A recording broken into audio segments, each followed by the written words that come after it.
எல்லாருக்கும் வணக்கம். நான் Vijay Hrithik. Duty to express our opinion அப்படிங்கிறது ஒவ்வொரு மனிதனும் கடைபிடிக்க வேண்டிய ஒன்று அப்படின்னு நான் நினைக்கிறேன். அதோடைய விளைவு தான் இந்த விஜய் ஹிருத்திக் கார் அப்படிங்கிற சேனலில் பார்த்துட்ருக்கீங்க. நீங்கள் நம்ம ஒரு முக்கியமான விஷயம் பார்க்க போகிறோம். வாங்க வீடியோக்குள்ளே போய் டீட்டெயிலாக பார்க்கலாம்.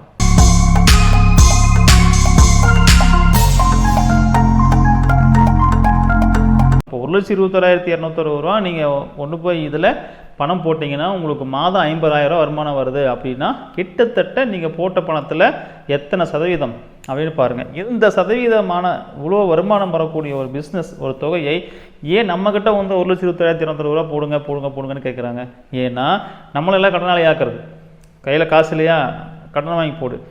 நகை இருக்குதா, அடகு வச்சு போடு. இடம் இருக்குதா, அடகு வச்சு போடு. இல்லையா, விற்று போடு. ஏதோ ஒன்று பண்ண நீ பணத்தை போடுன்னு நம்மளை கொண்டு போய் கடனாளியாக ஆக்கிட்டு இந்த பணத்தையெல்லாம் அவர்கள் வந்து இன்றைக்கி என்ன பண்ணுறது, மக்கள் என்ன அந்த கடனை கட்டுறதுக்கு என்ன பண்ணுறதுன்னு அவங்க வந்து திக்குமுக்காடி இருக்கிறாங்க. ஏன் பெரிய பெரிய கோடீஸ்வரங்கள், பெரிய பெரிய மில்லியனர்கள், பெரிய பெரிய டாட்டா பிர்லான்னு நம்ம நாட்டில் எவ்வளோ பேர் இருக்காங்க.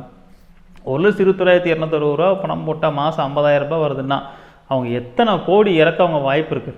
இதில் கொண்டு வந்து பணத்தை போட வாய்ப்பு இருக்குது. அத்தனை கோடி இறக்குன்னா எவ்வளோ வருமானம் வரும்?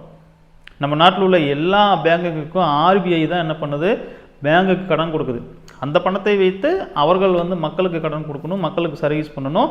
பேங்கு ஆர்பிஐ கொடுத்த என்ன ரெப்போ வட்டி இருக்கோ அந்த ரெப்போ வட்டியை ஆண்டுதோறும் அவங்க ஆர்பிஐக்கு திருப்பி கொடுக்கணும். மீதம் எவ்வளோ தொகை இருக்குதோ அந்த தொகை இவங்களுடைய ப்ராஃபிட்டாக எடுத்துக்கணும்னு அதை ஆர்பிஐயே ஒரு வழிமுறையை வகுத்து கொடுத்துருக்கு. நீங்கள் மக்களுக்கு எவ்வளோ இன்ட்ரெஸ்ட் கொடுக்கணும் அப்படிங்கிறதையும் ஆர்பிஐ கொடுத்துருக்கு. நீங்கள் ஆர்பிஐக்கு எவ்வளோ இன்ட்ரெஸ்ட் கொடுக்கணும், ரெப்போ வட்டியாக நீங்கள் எவ்வளோ கொடுக்கணும் அப்படிங்கிறதையும் ஆர்பிஐ வந்து வழிவகைப்படுத்தி கொடுத்துருக்கு. அப்போ இவ்வளோ இது நாட்டினுடைய எக்கனாமிக்கை நம்ம என்ன பண்ணணும், அதை வந்து க்ரோ பண்ணணும். இவ்வளோ தூரம் வருமானம் வரும் அப்படிங்கிற விஷயத்த பேங்கெல்லாம் பண்ணுங்கள், இன்வெஸ்ட்மெண்ட் பண்ணுங்கள். உங்களுக்கு தான்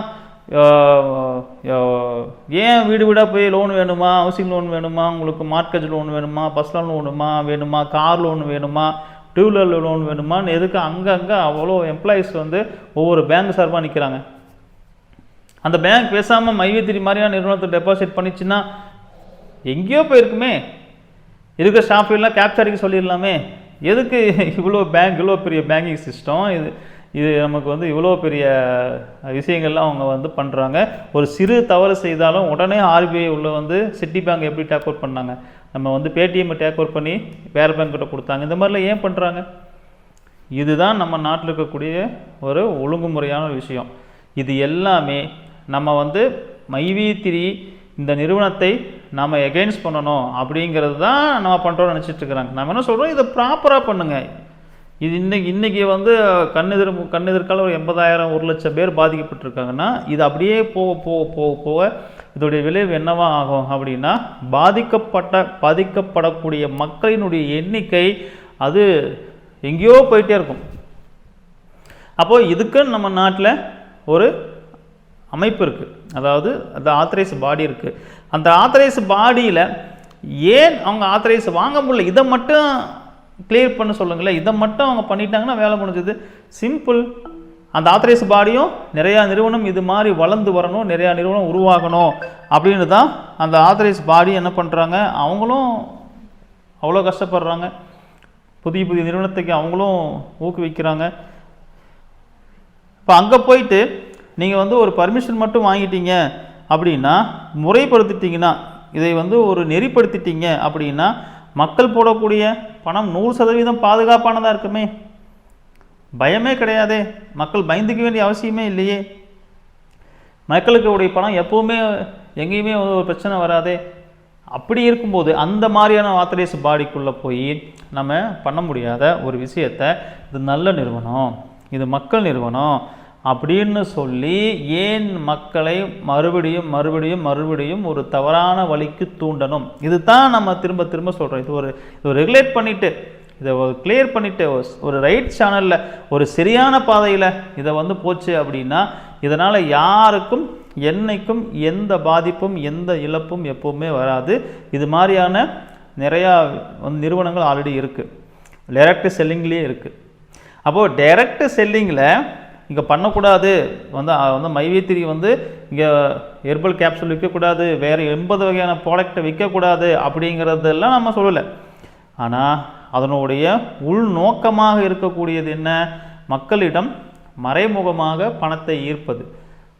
ஒரே ஒரு பென்சில் எடுத்து, இந்த பென்சில் மைவேத்திரி விற்பதனால் இது 1800 மடங்கு எல்லாம் வந்து இதனுடைய விலை உயர்ந்தது. காரணம் என்னென்னா, இதை விற்பது மைவேத்திரி.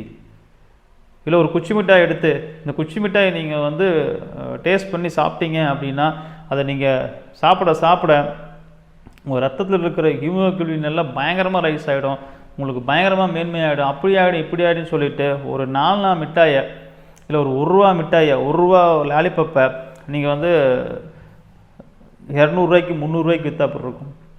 ஸோ இது எல்லாம் தான் இதனுடைய நோக்கம். என்ன அப்படின்னா, இங்கே டைரக்ட் செல்லிங் தவறில்லை, டைரெக்டாக ஒரு பொருளை கொண்டு போய் மக்கள்கிட்ட சேர்க்கறது அப்படிங்கிறது வந்து தவறு கிடையாது. ஆனால் அதனுடைய பின்னாடி என்ன இருக்குன்னா, பொருள் விற்பது இல்லை.